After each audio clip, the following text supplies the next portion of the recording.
Good afternoon, and thank you for joining the Bipartisan Policy Center for this second webinar in our series, Getting Serious About Housing Supply. I'm Dennis Shea, the Executive Director of the J. Ronald Terwilliger Center for Housing Policy here at the BPC. The center was launched last September to advance the goal of realizing a decent, safe, and affordable home for every American family. Unfortunately, a colossal lack of supply means that obtaining adequate, affordable housing remains a struggle for far too many families. A recently published report commissioned by the National Association of Realtors estimated that the United States had underbuilt housing by at least 5.5 million homes over the past 20 years. Our previous webinar provided an overview of the demand-supply imbalance, its root causes, and what it means for renters and homeowners alike. It was clear from this discussion that there is no one factor responsible for the tremendous shortage in housing supply. Today, we will examine one of those factors, perhaps the most important factor, with a conversation on restrictive land use and zoning policies. Contributing not just to higher housing costs, restrictive land use policies limit economic mobility and curb productivity while helping solidify cycles of poverty and segregation. Often legislated on the local and state levels, blunting the impact of such restrictions can be problematic as a matter of federal policy, at least challenging, which makes today's conversation all the more important. A quick reminder to our audience that if you have questions for our panelists, you can send them to @BPC_bipartisan throughout the webinar using the hashtag BPCLive. You're also welcome to submit your questions on the YouTube chat. We hope to answer some of them later in the hour. Leading today's conversation is Aaliyah Gaskins, Senior Program Officer at the Melville Charitable Trust, the nation's largest foundation exclusively devoted to ending homelessness. We're thrilled to have Aaliyah with us to steer the conversation among a team of housing experts who bring experience from across government, academia, and private industry. Before we hand things over to Aaliyah, however, I want to introduce Michael Kinsella, the Chief Executive Officer of Up for Growth, a national member network aimed at tackling America's housing shortage and affordability crisis through data-driven research and evidence-based policy proposals. To kick things off, Michael will provide a brief presentation. Great to see you, Michael, and let me turn things over to you now. Great. Well, thank you so much, Dennis, and thank you to the entire Bipartisan Policy Center team for the opportunity to engage in this important conversation around addressing America's housing affordability crisis. I'll just share as we open things up that no matter if we're talking about cities or suburbs or rural America, the cost of housing and the demand for it is grossly outstripping salaries and supply. And Dennis, as you shared, for far too many Americans can't afford to live well where they work, play, and gather, due in large part to the nationwide, we call it underproduction of homes. And so Dennis, I really appreciate the opportunity to engage. Today, I'm going to share our views on the extent to which housing underproduction, or in other words, a shortage of homes, truly is a national issue, which calls for federal policy focus and attention. Number two, define a bit more specifically what I mean by exclusionary and restrictive zoning and discriminatory land use policies and artificial barriers. And finally, really talk about the costs of a national housing shortage, not only in terms of affordability, but really looking at the cost factors, including lost economic growth and productivity, looking at the effects on climate change, and finally, really looking at the costs of our housing shortage through the lens of racial inequity. So as Sam Cater from Freddie Mac shared in your kickoff webinar, we are experiencing the longest economic expansion in history, while at the same time seeing the fewest units produced on record. Now, as Sam described in the last webinar, really housing production tends to track over time the economic cycles. And so we see in this chart, which shows annual housing completions and manufactured home shipments. So really talking about unit delivery, really tracking those overall business cycles with the recessions in 1982, 91 through 92, and 08.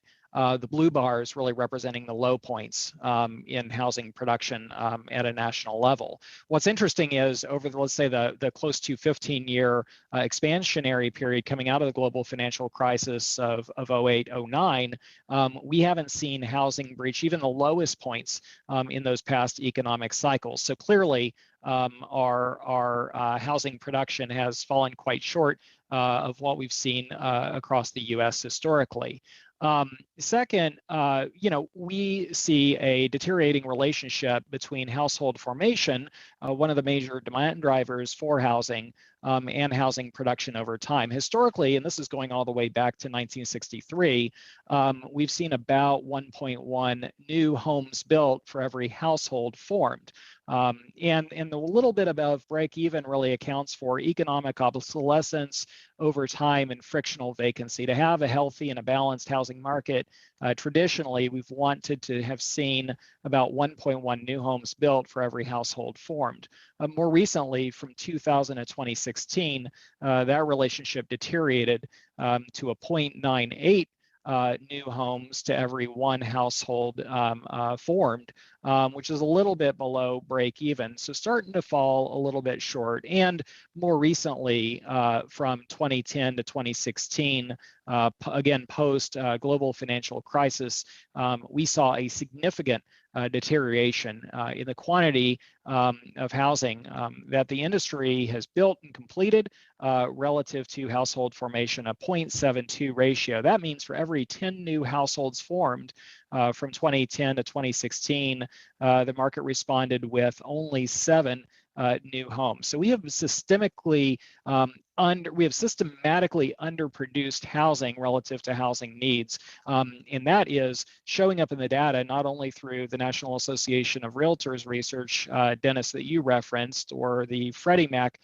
research that Sam Cater walked through on the prior webinar, but on our research, which we released in 2018, which found that from the period of 2000 through 2015, the U.S. fell short to the tune of 7.3 million homes relative to housing needs. Now, this number is a bit different than the headline numbers from the National Low Income Housing Coalition, Freddie Mac, and NAR for a few reasons. Number one, this number looks holistically at all housing, not just for sale single family residential, as is the case with the Realtor study, or affordable housing only, which is the case with the National Low Income Housing Coalition. This is really looking at all housing, single family, multifamily, for sale, for rent, at all points on the affordability spectrum. And importantly, it is only for the period looking at cumulative underproduction from 2000 through 2015. So this very clearly illustrates the fact that we have a national shortage of homes relative to need. And it's not just in the places you'd expect. It includes places as far-flung as Idaho all the way to Maine. The other element of the conversation is not only the lack of quantity of homes, but where are those homes being built? I think there's increasing recognition that housing needs are most acute in areas with concentrations of opportunity driving assets, existing infrastructure like public transit, shopping, educational facilities, and what we've seen over the past really several decades is that the majority of housing production is actually happening not in those places, happening in areas that are on the low end of the metro market density distribution, with the exceptions perhaps of Seattle and Portland, where policy from urban growth boundaries to intentional urban village type development strategies have been implemented. We've started to see more production from 2010 to 2020 happening in the more dense locations of these communities. But even in those places, the majority of housing is being built in really low density asset poor neighborhoods. So why aren't we seeing enough of the right types of housing in the right places? Well, clearly a myriad of barriers, exclusionary zoning, artificial barriers combined with neighborhood opposition or NIMBYism are really perpetuating an underproduction of housing, meaning that housing market elasticities, builders are not able to deliver what is needed responsive to increasing and shifting housing needs. And specifically, when I talk about exclusionary zoning, we're talking about, and I know that Sonia and Sarah will be speaking more specifically about this later on in today's discussion, but really a history of policies and patterns that have been working as intended with a very specific intent to exclude and separate uses. As Sonia articulated in her book, Zoning in the USA, going back to the 1920s, the originators of many of these policies had the segregation of not only real estate and housing types in mind, but also the folks that inhabited varying types of housing, really an exclusionary and dark part of our nation's land use and housing market history. But it extends beyond just zoning codes. We look at elements like minimum parking ratio requirements, uncertain and unpredictable barriers and processes in the entitlement process, all the way to material requirements, areas where anti-housing stakeholders can jam up and slow down the process. And so this entire matrix or rubric of policies and patterns really combine to result in a significant shortage. So we believe, that historically we've seen communities from Las Vegas to Charlotte, North Carolina really manage the trade-off between community growth and increasing housing needs and affordability through sprawl. Of course, one of the only thing that neighborhood folks hate worse than sprawl is density. But yet density, we think, is a key part of the solution here. So we've really talked about a shift in growth pattern encouraged through policy through a framework we call accessible growth, which is really focusing on areas of high opportunity and economic mobility, areas that are rich in transportation and infrastructure, and focusing on delivering more housing supply, particularly in those areas, really with an eye towards applying an equity lens and increasing access to housing opportunity. So if we were to look at Portland, Seattle, Dallas, Los Angeles, you can see areas that meet those definitions. These are all communities across the US. Every state, every congressional district can shift their land use patterns to develop housing and provide more housing to communities that are growing in a smarter way. And so this is, adding accessory dwelling units in missing middle, in traditionally single detached only areas. This is gravitating to podium or mid-rise apartment or condominium opportunities along retail and commercial corridors. And this is increasing density further, particularly around high-quality transit station areas. So this mix of housing types weaving into existing communities, really with an eye towards delivering housing in high opportunity neighborhoods. And so we could look at what are the costs of underproduction or the costs of not having the right types of homes in the right places. We can also look at the opportunities. And so I think there are three primary ways that we think about this. One, we believe that solving housing underproduction can drive economic recovery and growth. Dennis talked about economic mobility at the top of this discussion.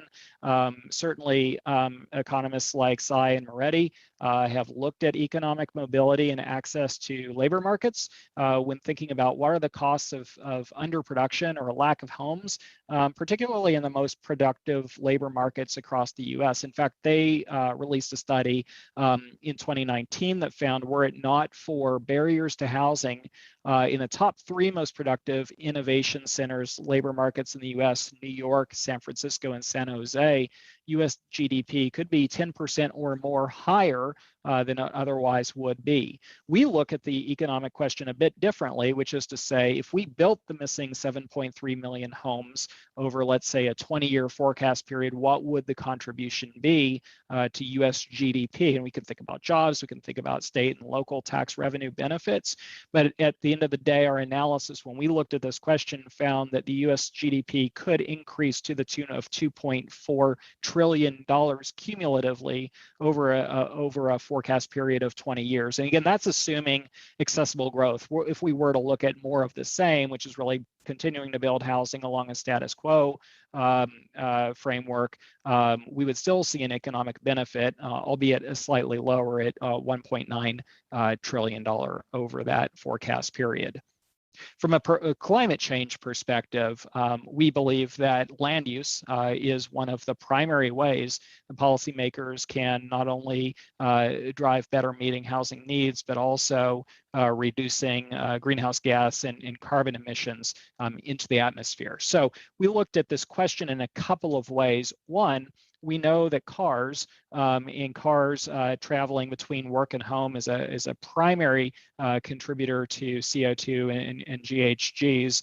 We asked the question, how much could we drive vehicle miles traveled reduction if we build more homes, if we provide the ability for builders to build more homes near jobs, transit, high opportunity neighborhoods. And we found that nationwide on average, VMT could stand to be reduced by 28% incrementally for all new housing built under the accessible growth scenario.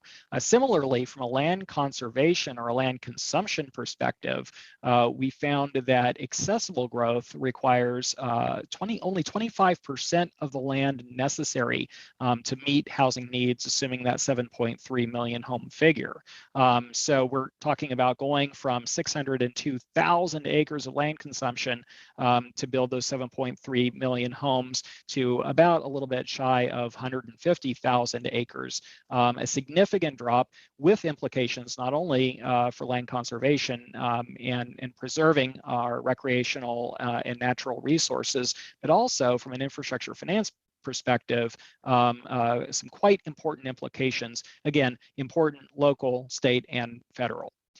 Finally, thinking about racial inequity. Clearly, a lot of the reason that we have this problem, this underproduction in the first place, is that unfortunate legacy of redlining and exclusionary zoning. Policies working, again, perfectly as intended. But we are also seeing the implications of having a shortage continuing to perpetuate and worsen the black-white home ownership gap and more broadly, the racial wealth gap. Here we've pulled an analysis of St. Louis, Missouri, one of the most segregated communities in the US, going all the way back to the 1920s.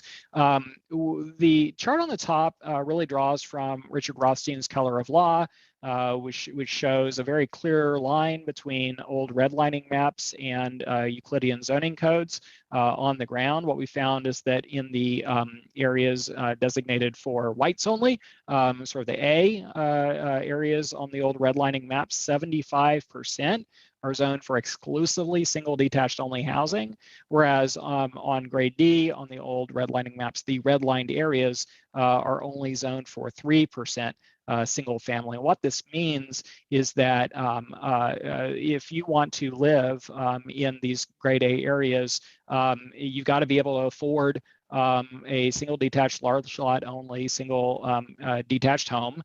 And there are real implications in terms of sorting by race and class. But furthermore, we layered this mapping onto the Opportunity Atlas research out of Harvard's Opportunity Insights group, which looks at economic mobility outcomes over time for low-income households and children growing up in low-income households from 1980 to 2010. And what we found there is that if you happen to live in these exclusionary zoned areas, you are at a much higher percentile of economic mobility outcomes than if you happen to live in areas predominantly multifamily and affordable housing in the historically redlined areas. So there's two implications from a racial wealth gap standpoint. Number one, the income earning potential is subject to segregation.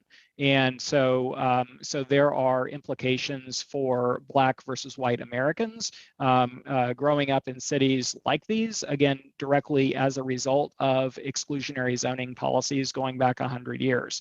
Number two, from a home ownership, we all know that owning a home is one of the primary tools for Americans to build wealth over time. Certainly in areas that are historically redlined, there are in general a lack of home ownership opportunities, and to the extent that you happen to buy a home in one of these areas, we know through appraisal discrimination and other elements that the home price appreciation is lower. So there is a compounding effect in terms of the racial wealth gap going back to many of these barriers that are stymieing housing production writ large. So all of this information is shared in our Housing Under Production report, which we published in 2018. It's on the Up for Growth website. I believe the link will be pushed out by the BPC team. I'll also just flag that we are in the process of updating this report. This forthcoming research is going to find that underproduction is much wider spread than the 22 states plus Washington, D.C. that we found in our 2018 report. And to learn more and hear more about that research, we'll be rolling that out July 14, 2022 here in Washington, D.C. I've put an email on the slide if you're interested. Email support@upforgrowth.org. Register your interest and we'll make sure you're invited. But hopefully that is helpful context for the conversation to come. And with that, I'd like to throw it over to Aaliyah Gaskins with Melville Charitable to lead today's conversation. Thank you so much. Thank you, Michael, and thank you for your presentation. I think one thing that is clear from your remarks is that our country's decisions about land use and zoning and investment have deeply shaped not only our neighborhoods, but the underproduction challenges we face, as well as larger housing opportunities. And that many of the issues we see in communities, from homelessness to housing affordability to neighborhood segregation, have their roots in many of the decisions and policies that you lifted up. So I want to get us right to our panel. I think we are fortunate today to be joined by guests from Columbus, Ohio, to Santa Fe, to Hawaii, and questions are already coming in. And we have a great panel that wants to dive deeper into, how did we get here? But more importantly, starting to pivot us to where do we go from here and what can we do?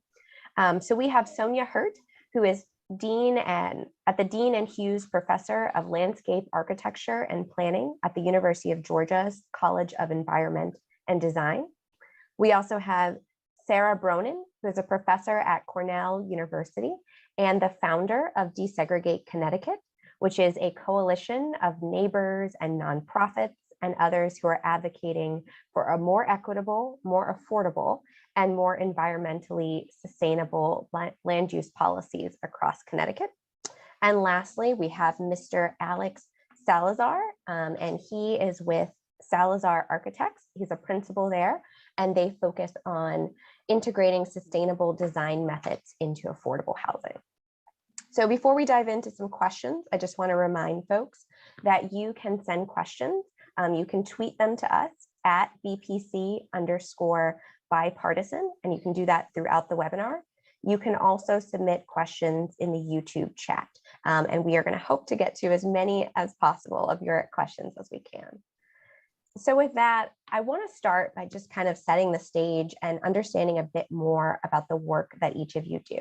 So I'd love for you to take a minute or two to share about your organization and specifically why you've decided to focus your work on overcoming and addressing restrictive land use and zoning in an effort to build more housing. So in other words, why this, why now? And Sarah, we're going to start with you, and then we'll go to Alex. Okay. Hi, everyone. Thanks to the Bipartisan Policy Center for hosting this event. I'm really looking forward to it. And also, just that I hope for the audience that this reinforces what I've always said and thought, which is that zoning reform is a truly bipartisan issue. So I'm beaming in to you from Hartford, Connecticut, where I live. And as Elias said, I founded Desegregate Connecticut in June 2020, really to try to address these fundamental issues that Mike started us talking about of how land use regulation restricts housing. So our 80 nonprofit member coalition believes that we need more housing and we need lots more diverse types of housing. When we started, we really just sort of snowballed. We eventually ended up with, I think to date, around 60 different team members who have pitched in a variety of ways. And I just wanted to say that a lot of those team members who've worked on this coalition building and the advocacy efforts are young people who want to move back to their hometowns, but can't because they can't find housing. So they're deeply committed to this issue for lots of reasons. Just a brief word about how the advocacy effort started. So we started building a coalition, but importantly, we also started to do research on the state of affairs here in Connecticut. And an outproduct of that research is called the Connecticut Zoning Atlas, and hopefully you'll get a link to that in your chat window. It details 2,622 zoning districts across the state, and in an interactive form shows the general public exactly how their communities are zoned, something that was impenetrable before. We use that zoning atlas to justify a first round of advocacy efforts, which were successful here at the State House in Connecticut. That included accessory dwelling unit legislation, minimum parking caps, a model form-based code, and some other things that we may get a chance to talk about later. But we view that as really the first step towards what we hope will be much more meaningful reforms to help to loosen housing supply down the line, including this year transit-oriented communities and minimum lot size reform. So one last thing about our effort is that we unite housing advocates, certainly, but on our coalition, our environmental advocates, children's and family organizations, home builders and developers, historic preservationists, and others who might not always be in the same room. But in Connecticut, all of these groups are committed across the board to the need for more housing supply and to the fact that zoning is often a culprit in constraining that. So I'll leave it there and turn it back over to you.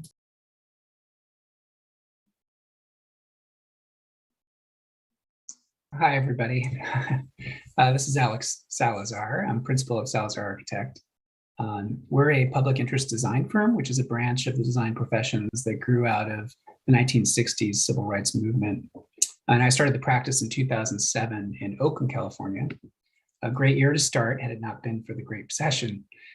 Mostly we work with nonprofits and public agency clients and a few for-profits as well.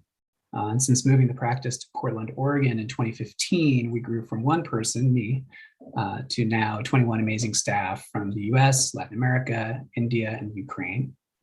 We are also one of the very few Latinx-owned architecture and urban design practices in the state. One thing to note in Oregon is that wages in the region have not kept up with inflation. And it's this mismatch, from my view, that really helps create the NIMBY attitudes against really any development, whether it's market rate or affordable, whether it's urban or rural. In some of the smaller towns in particular have had a really hard time in terms of creating housing for service sector workers, as well as housing for Latino farm workers. So those are some of the issues that motivate me in being here today. Thank you. Sonia, we're gonna go right to you next. Thank you, and thank you for having me. I really appreciate it. I'm looking forward to the discussion and the questions that come from the audience. So I am kind of the historian type on this panel, and my personal journey to trying to understand zoning is perhaps slightly different than those of others. Of course, I'm very motivated to increase housing affordability in the United States as well. But in my research, I started the project because I actually, as you can tell by my accent, come from another country. I've taught in the United States for 20 years, and I find this all the time. It is really difficult to explain American zoning to people who come from other countries because it's actually a very unique institution.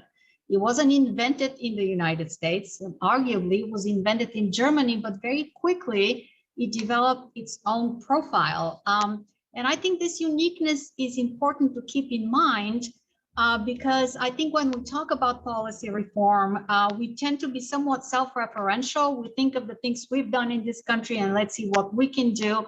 And we kind of often, in my opinion, boxing ourselves by not considering that this actually could be done in a very different way. And it is being done in a very different way in the majority of the world.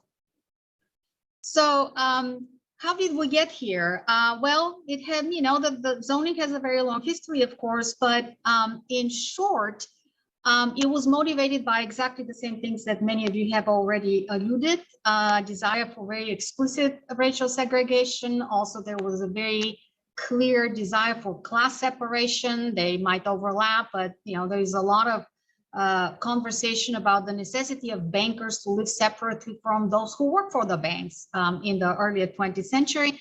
And perhaps surprisingly, perhaps not, it actually had to do with a lot of discourses about gender and the family. It was literally assumed that that's what women want. They want to live in single family homes, and it's actually better for the family, for the children to live in an environment like this rather than to play in some uncontrolled way or on urban streets. So if you go through the history of zoning in the United States for the last 100 years, I think what I found, a couple of things that I find surprising really quickly. First of all, that it's been remarkably stable, although of course there is a lot of change and a lot of reform over 100 years. Some of the basic categories have remained pretty much the way they were in the early 20th century. Some of the things that I think are peculiar to the American model is to the extent in which we actually very firmly, rigidly separate housing from other uses. Not everywhere, but still in a very robust way, which is very rare actually from an international point of view. Also, the extent to which we prioritize the single family home. Of course, single family homes exist in all countries. But the extent to which we would designate, say, 90% of the urban fabric by law just to single family housing, I actually don't believe that happens anywhere else. And I'm not talking about suburbs or small towns. The New York Times published an article, I believe, in 2020, looking at some of the major American cities. And some basic statistics: out of all land zoned residential in Seattle, 81% is for single family homes. In Charlotte, North Carolina, 84%. In San Jose, 94%. This sort of a dominance of one type of home over the rest of the city, to my knowledge, is simply unprecedented in history. And doesn't mean that it's bad or good. It's just what it is. It's just a very different way of thinking about the built environment. And I would like to bring some, we got here because of, these fundamental assumptions that we had about race and class and family. And some of them literally are so outdated that we have to be smiling about this. And it was thought 100 years ago that children who grow up in cities, middle-class children, are more likely to become thieves or turn to juvenile delinquency. No one thinks that way anymore that I know of, but still we carry categories that we invented 100 years ago, forgetting that we base these categories on assumptions which simply look untenable in today's era. I think there are a couple of things that we need to add to how we came to this point, in addition to race, class, gender, and the other things that were already mentioned. And actually, Michael mentioned some of them already. I think another aspect of it with which we need to be not only familiar with, but we need to be comfortable with, is the extent to which Americans, I know that sounds a little, simplistic because there are many kinds of Americans, people have different references, are actually very honestly committed to having private space. They like that. People are opposed to breaking the single family barrier, not just because they don't want other people that they're not familiar with, but also because they hate traffic, they don't like noise, they don't want a hotel right next to them. And this is a very real concern. And the other thing that Michael said is that the home is actually a very important part of wealth creation for the American middle class. And this is partially because we do not want to live, many of us, with some sort of a noise and hustle bustle, as they call it in the early 20th century. And this is a real interesting point. I think this is one of my favorite paradoxes of American zoning, that in no other country is residential zoning so sacred, because in no other country is the home so commercial. So how did we even get there? It's something is residential because at its core, it's actually conceived as a commercial property. So there are a lot of paradoxes, a lot of interesting historic connections here. And I think it's important to have them all together. And last point I want to make, the bipartisan part, zoning succeeded in the early 20th century, became an institution because people of all kinds of political persuasions embraced it. And if we don't do the same kind of coalition today, we probably will not be successful. So I think it's really a great idea for the Bipartisan Center to actually take on this topic. Thank you. Thank you, Sonia. And thank you for starting us off with kind of a brief history and context that we can use to dive in. I think in conversations I've participated in like this, it's very easy for us to go right to naming different policies. We start talking about redlining, we talk about ADUs, and we skip over just taking a moment to kind of understand and illustrate, how does this show up in community? What are the actual ways in which it shapes our neighborhoods? And how does it impact people? I think we started to touch on race and gender and class, but how do those play out as a result of these land use decisions? And so, Sarah, I'd love for you to just take a minute to set the stage of what that looks like in Connecticut. How have these decisions played out? Who has benefited and who has been most burdened by these policies and decisions? Certainly. And in Connecticut, because of that zoning atlas that I mentioned, we actually do know how the entire state is zoned, and we have 90 different characteristics for each zoning district. Some of the things that Mike mentioned, like minimum parking requirements and large lot sizes, are things that we found to be really almost universal across Connecticut, maximum height requirements, and so on. If you look, I can top Sonia's numbers and say that 91% of Connecticut is zoned for single family housing, and 2% of the land in Connecticut is zoned to allow for multifamily housing as of right. So just let that sink in this entire state, we have 2% of our land that allows for multifamily housing as of right, which really is the process that would enable that housing to be built. But on top of that, we have, and I call this in a paper, and I've summarized a lot of the statistics that we found in a paper called Zoning by 1,000 Cuts, because that's what zoning really is. It's not just the number of units that are allowed, but it's all of these other things that add up to really constrain housing. So lots of hidden things, lot coverage requirements. The parking is the big one though, and owner occupancy requirements, other kinds of occupancy requirements for accessory dwellings where those are even allowed. And the list really goes on and on. Elderly only requirements, I should add that one too. So how that has played out on the ground is that Connecticut has the highest rate of income segregation in the country. We have very poor cities like Hartford, where I live, surrounded by extremely wealthy suburbs. We have a vast concentration of small lot homes in the cities.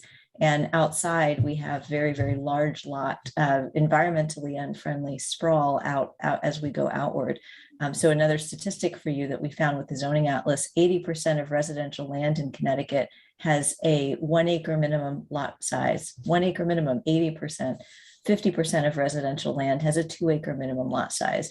So you think about who can afford a 2 acres of land. That's really the barrier to entry there is not just the land itself, but the cost of a car, the transportation costs to go out there. If you're not connected to sewer and water, all of those costs. So it really is very expensive to live out in these large lot communities. That is often correlates and means that these out of the way communities have a fairly uniform racial and income demographic. And that's, I would say, argue that that's detrimental to all of us because living in diverse places is something that, we're American, we should value that.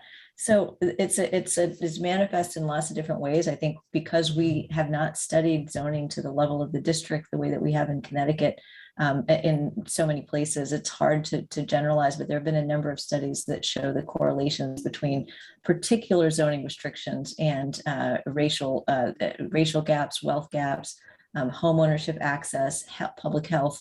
So there's lots of implications, but we're still trying to understand the real impacts of zoning. And I hope that we continue to delve into that. Sarah, I have a quick follow-up question for you from our audience, but can you expand on how, COVID-19 disproportionately affected communities of color, particularly Black and Latinx communities, and the connection between those disproportionate outcomes and restrictive zoning laws or the ways in which communities have been shaped through other land use decisions? Well, I think that part of what we're seeing right now, certainly massive disproportionate impacts that we're seeing on COVID. But I think we've seen that for so many years in the housing context that it's really hard to separate these two issues. I will say that in Connecticut, what we have seen across the board is that with COVID, and this may be specific to Connecticut, as people from New York City are moving out here, they're causing greater demand on Connecticut homes. And that means economics 101, the price is going up. So for people whose families have been disrupted by COVID here, maybe they were just about to buy a house, maybe they were just about to move, they're really finding themselves stuck as well. And so we really, we have undersupply problem here in Connecticut that's being exacerbated by COVID. And you see that not just through home ownership, certainly you see that through the rental community. And we haven't talked much about renters, but they are extremely impacted by the social and economic disruptions of COVID. And of course, the life-altering tragic changes in their families as well. Thank you. Alex, I want to turn to you next, because I think, most people's mind goes to, okay, we know the challenge, so let's just build more housing. Can you speak to maybe what are some of the challenges that developers, architects, and others face in trying to get more affordable housing built? Yes. Yes, I have a very interesting case study, which is I'm going to talk about here. So a few years ago, we designed Vibrant, which is an affordable housing high-rise located in Portland's pretty wealthy Pearl district near the downtown. And our building shell design was actually a very colorful and bold building, referencing textile arts and Black and Asian communities who once lived there but were gentrified out. The local neighborhood association actually loved the design and endorsed it, but the concept made the planning department and the design commissioners uncomfortable. So I'm going to go blow by blow a little bit here. So at our first design commission meeting, they had us redesign the ground floor, add commercial space, add more occupied space, extra lobby areas, meeting areas, and so on, which we felt was okay, and we kind of absorbed it and just moved on. We came back to the second design commission meeting, and they decided to also change our street corner design. And this triggered an additional meeting with a group of commissioners to try to hammer out a solution that people could agree to, but they couldn't come to consensus. So we yet again had to go back to the design commission meeting, who then rejected our design, asking us at that time to add one large bay at the street corner, which the project couldn't afford to do. This was affordable housing after all. And so our only recourse at that moment was go to city council. So we get another meeting. And fortunately, cooler heads won, and we came away with our design at the end. But what this story illustrates is that what should have been maybe 1 or 2 design commission hearings over 2 months ballooned into 5 meetings over 5 months due to subjective issues. My estimate is that it cost the developer around 1 to 2% of the hard cost, and it took of our fees probably 5 to 10% of our architectural fees. So this uncertainty is why many developers don't want to work in the core of Portland. And it also shows how discretionary processes allow some of these NIMBY attitudes to creep into the planning process itself. Thank you, Alex. I want to shift our attention to kind of understanding those challenges. Where do we go from here, and what might be the opportunity to meaningfully address some of these land use and zoning policies that create additional barriers? Sarah, I'm going to start with you again to understand what you're hearing at the local level. And then Mike, I'm going to tee you up to then bring us to what you're seeing at the federal level. So, Sarah? So what local communities are looking at as they consider how to change.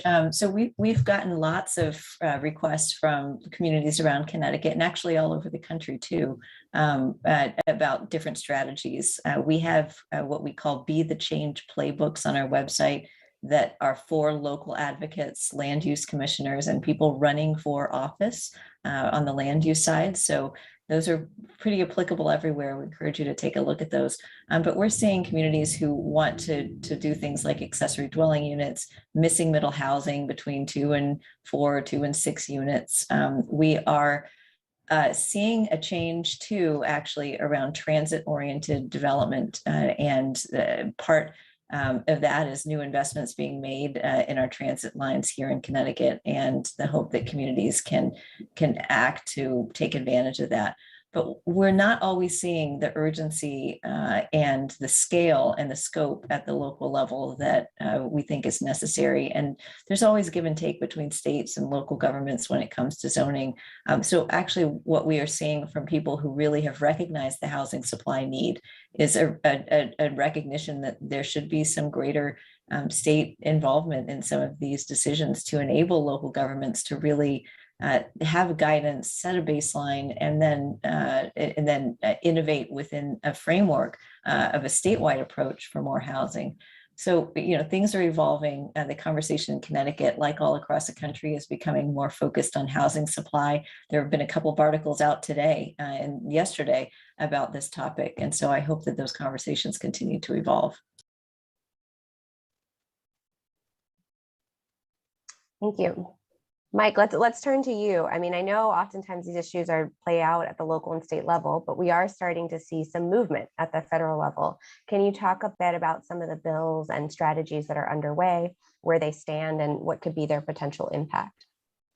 Yeah, no, Aaliyah, happy to speak to that. I would say that, a couple of things. One, Ingrid Gould-Ellen and Vicki Bean wrote a paper several years ago, really speaking about the political dynamics at City Hall, the dynamics that Alex outlined in his case study from Portland, Oregon. which is that these issues are so difficult to tackle: barriers to housing, upzoning, tearing down exclusionary single detached only zoning codes that yield all of these bad outcomes that we talked about earlier.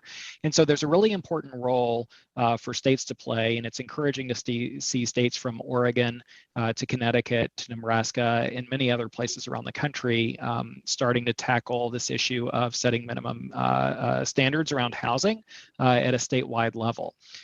Where we are increasingly encouraged is the engagement at the federal level. We established that there are US GDP cost impacts as far as the housing underproduction. Climate change is a priority of the administration. We know that addressing racial inequity, and particularly the racial wealth gap, is increasingly a priority of Congress and the administration. And so I think for all of those reasons, Congress has really engaged on this issue. 4 years ago, the word zoning and land use provoked the response of, oh, hey, you're sort of advocating for the wrong issue at the wrong level of government. Go talk to your city council. And today we see legislators from Senator Cory Booker to recently Congresswoman Ocasio-Cortez of New York, really leaning in on this pro-housing policy debate. Specifically, one bill that I'm very excited about is a bill called the Housing Supply and Affordability Act. It is included in the Build Back Better bill as something called Unlocking Possibilities, which is this idea that there are many sort of local jurisdictions sort of getting at the point that Sarah raised around implementation and how localities are reacting to better guidance and direction from state legislatures. There's a lot of individual cities that want to reform their zoning codes, that want to enable more missing middle or multifamily or affordable housing in high opportunity neighborhoods. But the fact is, many communities have comprehensive plans, zoning maps that are decades and decades old, and it just takes work and it just takes resources to really effectuate the type of change that we want to see. So this proposal is from Congress, and it is directing HUD to create a $1.6 billion new HUD policy grant program to enable cities to design and implement policies aimed at breaking down barriers, boosting housing, particularly in high opportunity places, while at the same time protecting against displacement. And these are the types of policies that we need to see at a national level to propel real change across the country.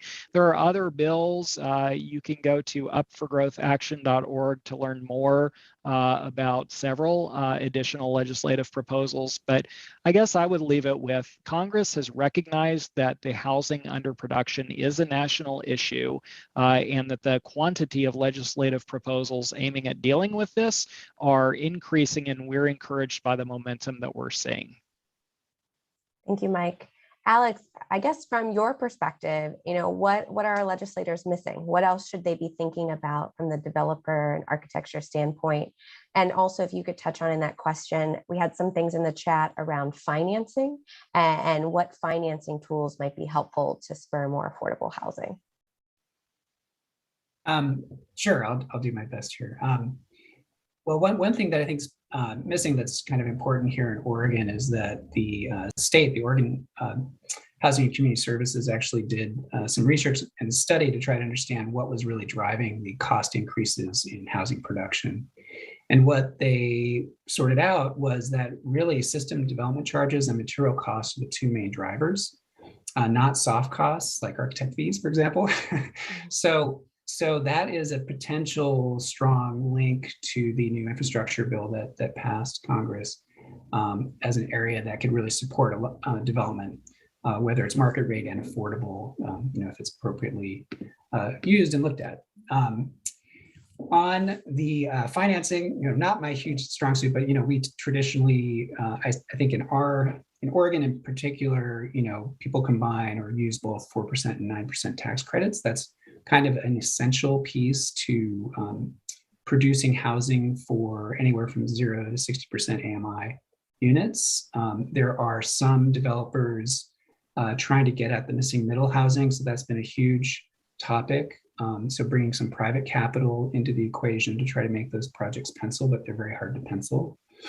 And Oregon has a program called LIFT, which is a different different model of financing, but that's been very helpful in the last few years, as well as some local bonds at a metro region that has been very supportive of producing more housing in the region. Sonia, I want to go to you next as our resident historian. So you're hearing all of these reforms. I think a lot of these are not new. And so I'm wondering from your perspective, what are some of the lessons we should be thinking about that we can learn from our history and past reforms around zoning and land use?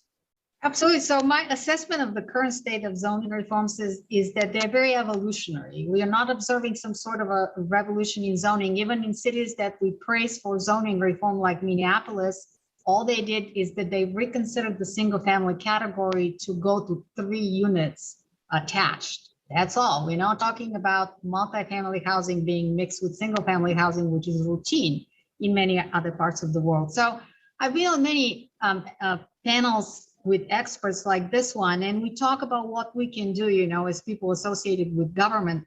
I want to quote a professor from Harvard from many years ago. I mean, apparently all experts agree that something must be done. Nobody loves zoning but the people.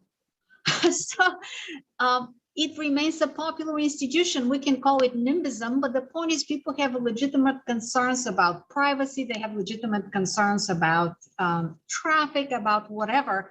And I think what we learned from history is that zoning was very unlikely to actually get adopted in the United States because it seemed like a private property regulation that is un-American. But it was adopted and became an American institution because a broad political argument was made and many people saw that there is something in it.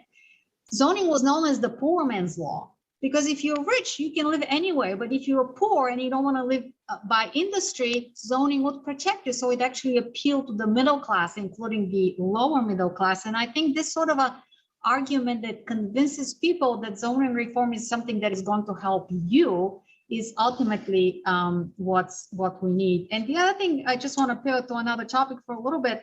Everyone knows how many demographic changes we are undergoing, including the increasing aging population. More and more people are willing to take care of their elderly parents. And now we have a pandemic which completely challenged our very basic assumption of zoning, which is that home and work are separate. I mean, so many people work from home. What is the point of having a legal instrument that designates 91% of a state to a housing category that actually does not exist?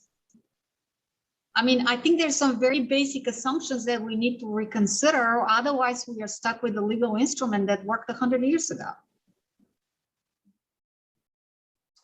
What I love about this webinar is that it's called Get Serious. And I think, Sonia, you just took us there. So for my final question, I would ask each of you, if you had to challenge your colleagues in the field to get serious and do one thing differently, what would you say? Mike, we'll start with you. And then Alex, if you could jump in next. Yeah, of course. I would say that we need to take a hard look at the cost of delay in producing housing. We've talked a lot about explicit zoning barriers, whether single detached only, large lot requirements, parking minimums. I think the field needs to take a hard look at, you know, we talk about building permit delay, but part of the reason we've fallen so short is the post-global financial crisis. A lot of the large-scale entitlement projects went away. Reverted to their lenders or ultimate entitlement holders and literally expired. And so, you know, this issue of NIMBYism and large scale land development is a real impediment to meeting housing needs at the scale that we need it. And for me, I want to emphasize that if public policy changes are used to benefit developers, then there should be a reasonable expectation of community benefits in return. Policies that promote housing, that reduce carbon emissions, promote transit are all great, but the location and types of housing need to address some of these issues that were mentioned, like segregation or lingering segregation, and also help create generational wealth in historically marginalized communities. Thank you. Sarah, let's go to you, and then Sonia, we'll give you the last word. So I'll high five both of those comments for the sake of time. And I'll just add that it's really important for people who understand zoning and understand land use and its consequences to go out there and help other people understand it too. That's been a huge part of the Desegregate Connecticut effort, is just public education events, showing up at small town meetings, large events. And we know that when people understand what zoning is and what it does, they understand why we need to change it. And so that's one thing I would point out to others. And Sonia? I totally want to agree with Sarah. Again, we experts can talk. That's not the challenge. Nobody loves zoning but the people. That's exactly what people did 100 years ago. They made it a popular, you might want to call it a populist cause.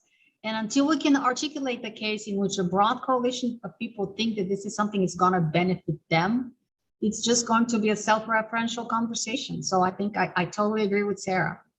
Thank you. I just want to take a minute to thank each of you.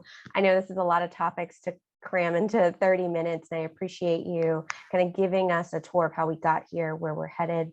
And I would just add, I think in each of your comments, we started to touch just barely on the racial inequities caused by these decisions. And so I would challenge us, as we do each of the things that you mentioned, that we also continue to hold at the forefront who's most impacted and how can they be a part of these conversations as well. And with that, Dennis, I am going to turn it back over to you and BPC to close us out.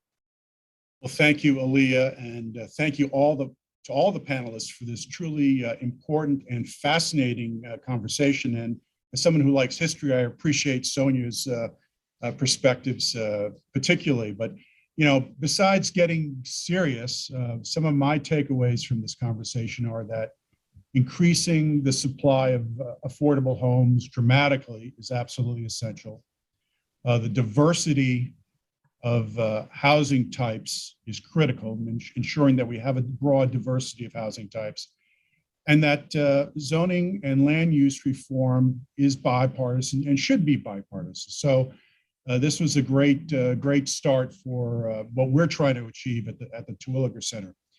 As I mentioned at the outset of today's program, this is the second in a series of webinars that the Terwilliger Center will be hosting in the coming months. And each will focus on a particular facet of America's housing supply crisis. So with that in mind, I want to encourage everyone to mark their calendars for February 17th, the date of our next webinar, which will focus on the complexity of aligning various housing subsidies and financing options, which in turn can add undue costs and inefficiencies to the housing development process. So I want to thank everyone again who tuned in.